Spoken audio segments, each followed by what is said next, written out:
देवताओं ने उस दिव्य मृग का पीछा क्यों किया और कैसे धरती से प्रकट हुआ स्वयंभू पशुपतिनाथ शिवलिंग।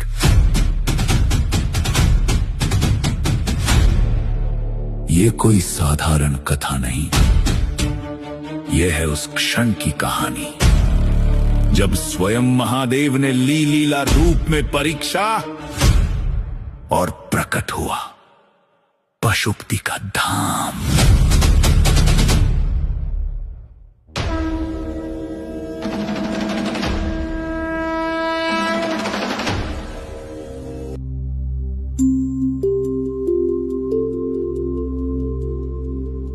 प्रभु, आप स्वयं भगवान शिव के परम भक्त हैं। कृपा करके मुझे महादेव के पाशुपतिनाथ रूप की दिव्य कथा सुनाइए। हनुमान, ये कथा केवल एक घटना नहीं, बल्कि महादेव की करुणा, लीला और वैराग्य का अद्भुत रहस्य है। ध्यान से सुनो। बहुत समय पहले कैलाश पर्वत पर भगवान शिव और माता पार्वती विराजमान थे। देवता, ऋषि और गण निरंतर उनसे अपनी समस्याएं लेकर आते रहते थे। कोई वरदान मांगता, कोई संकट से मुक्ति चाहता। एक दिन माता पार्वती ने मुस्कुराकर कहा, स्वामी, कभी कभी मुझे लगता है कि हमें कुछ समय संसार की इन जिम्मेदारियों से दूर होकर प्रकृति के बीच शांति से रहना चाहिए।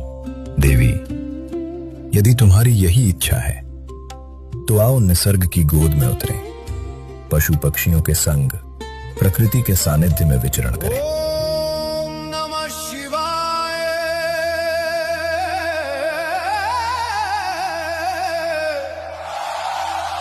ओम नमः शिवाय।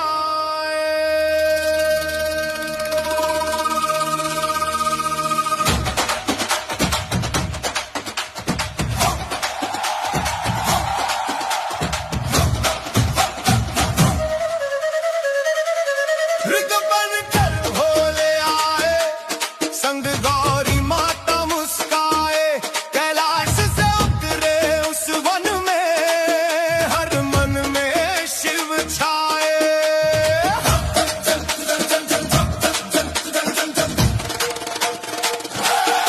बाबमती के तट पावन वन, जहाँ गूंजे ओम हर एक कन, पशु पक्षी संग भोले रमन, शिवमय हो जाए हर मन।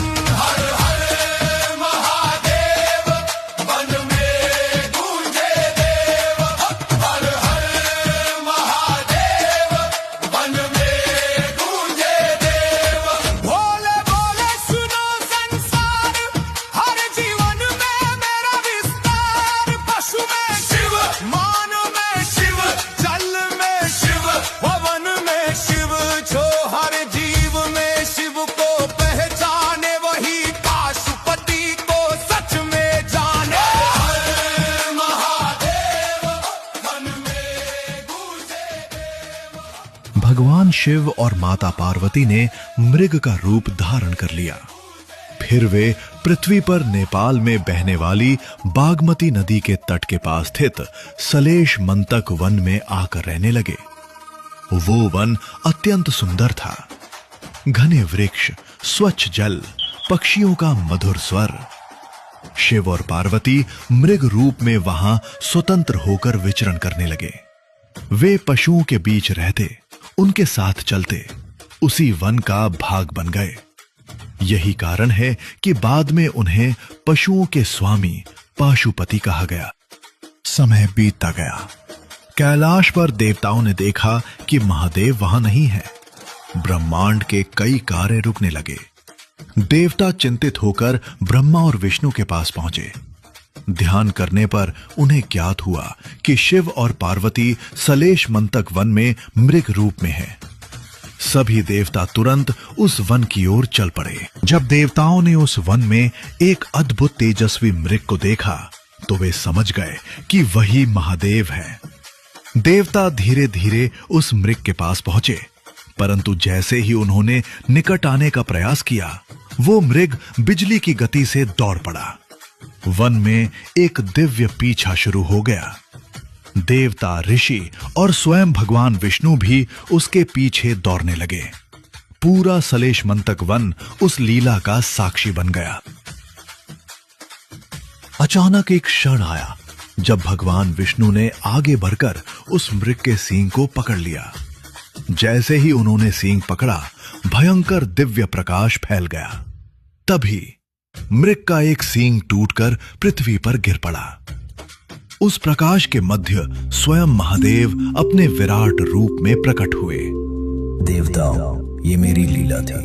मनुष्य इस सृष्टि के सत्य को भूल गया है। वो प्रकृति से अपना संबंध खो चुका है। जिस धरती, जल और वन से उसका जीवन चलता है, उसी निसर्ग का वो विनाश कर रहा है। इसलिए आज से मैं इस पवित्र वन में पाशुपतिनाथ के रूप में निवास करूंगा। मैं सभी पशुओं, पक्षियों और प्राणियों का स्वामी बनकर यहाँ रहूंगा।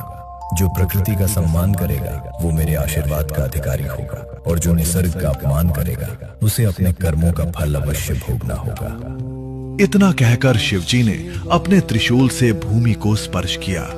वही स्थान दिव्य प्रकाश से भर उठा और वही प्रकट हुआ पवित्र पाशुपतिनाथ शिवलिंग।